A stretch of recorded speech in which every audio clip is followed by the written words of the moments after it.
In a world recovering from war, love becomes both a healing balm and a battlefield. Women in Love is a deep and emotional journey into the hearts and minds of two sisters, Ursula and Gudrun, who search for meaning. Their relationships. But love isn't simple. It challenges their beliefs, their identity, and their very souls. This is a story not just about romance, but about ideas, power, the clash of emotions, and the mysterious connection between people. Set in a society trying to rebuild after destruction, the story dives into deep questions. What is real love? Can two people ever truly understand each other? And what happens when love turns into a struggle for control? Let's enter the lives of four people, two couples, one world, many secrets. This is the story of love, life, and everything in between. The SISTI Ursula and Gudrun were two sisters living in a small town called Beldover in England. Though they were close, they were very different. Ursula, a teacher, was gentle and thoughtful. She often dreamed of a love that was deep and spiritual. Gudrun, on the other hand, was bold, wild, and artistic. She was a painter who wanted freedom, power, and excitement. They often talked about love. What was its purpose? Could it ever be equal between two people? Or was love just another way to control someone? One afternoon, while walking by the river, they noticed two men standing across from them, Gerald Critch and Rupert Birkin. Their eyes met. Something powerful was about to begin. The man Gerald Critch was the son of a rich mine owner. He was strong, proud, and very used to control, especially in business. He believed in order, hard work, and sometimes even cruelty. But deep down, he struggled with emotion and fear of losing control. Rupert Birkin was a school inspector and a thinker. He had a restless mind, always questioning love, marriage, and the meaning of life. He was tired of fake relationships and wanted something more truthful, even if it hurt. Rupert and Ursula began to talk. Their connection felt real, but Rupert didn't want ordinary love. He wanted something higher, a bond of souls. Gudrun, meanwhile, was drawn to Gerald's dark intensity. They challenged each other, flirted, and fought with words. There was a fire between them, but was it love or was it war? The birth of Lovasola and Rupert spent time walking in nature, talking about stars, life, and spirit. Ursula tried to understand his deep questions. She didn't always agree, but she admired his mind. Gudrun and Gerald, however, often clashed. One day they went on a walk and ended up arguing about animals and freedom. Gudrun said, "You want to control everything, even love." Gerald said, "You want chaos? That's not love." Still, they couldn't stay away from each other. At a party held by Gerald's family, emotions grew more intense. Rupert tried to speak of love as a joining. Of equals, Gerald laughed. "Love is about power," he said. Rupert stood silent. The storm was building.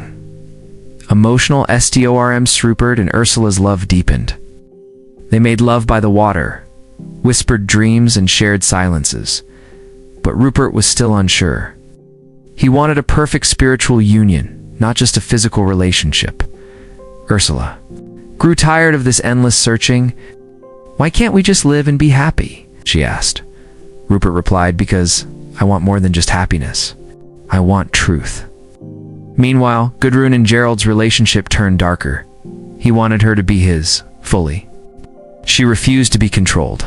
She teased him, tested him, and sometimes hurt him with her words. But Gerald also had his wounds. Died, and he took over the family business. He became colder, harder. But when he saw Gudrun, his heart softened. Still, he didn't know how to love without controlling. Asterisk escaped to the Mont, Ienis, the four of them, Ursula. Rupert, Gudrun, and Gerald traveled to the Alps for a holiday. It was winter.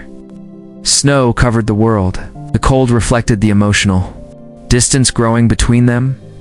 Rupert and Ursula were growing closer. She began to understand his need for soul connection. She accepted him. Finally, they decided to marry, not because society expected it, but because they chose each other. But Gudrun and Gerald were tearing apart. Their love had become a battle. Gerald tried to hold on. Gudrun tried to break free. One day Gudrun met a young artist named Lork. He was small, clever, and full of ideas. Gerald hated him instantly. He saw him as a threat, not just to his love, but to his control.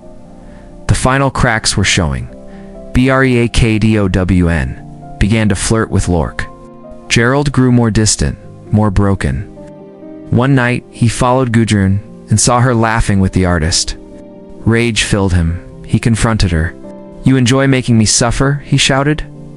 Gudrun replied calmly, "You never loved me.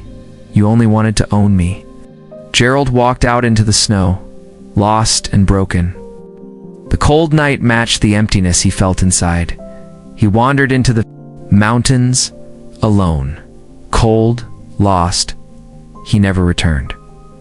Urso, you knewen. Ursula heard the news. She held Rupert close. For the first time, he cried in her arms. He had lost a friend, someone who had always been part of his life. Rupert and Ursula understood that love was fragile, but also beautiful. It required honesty, acceptance, and balance, not power. Control. As spring approached, they left the mountains. Life was calling them back. Gudrun stayed behind with Lork for a while, but her heart was restless. She wasn't truly in love. She was searching for something that no person could give her, only herself. Rupert and Ursula began a new chapter, together, in peace. Women in Love is not just a love story.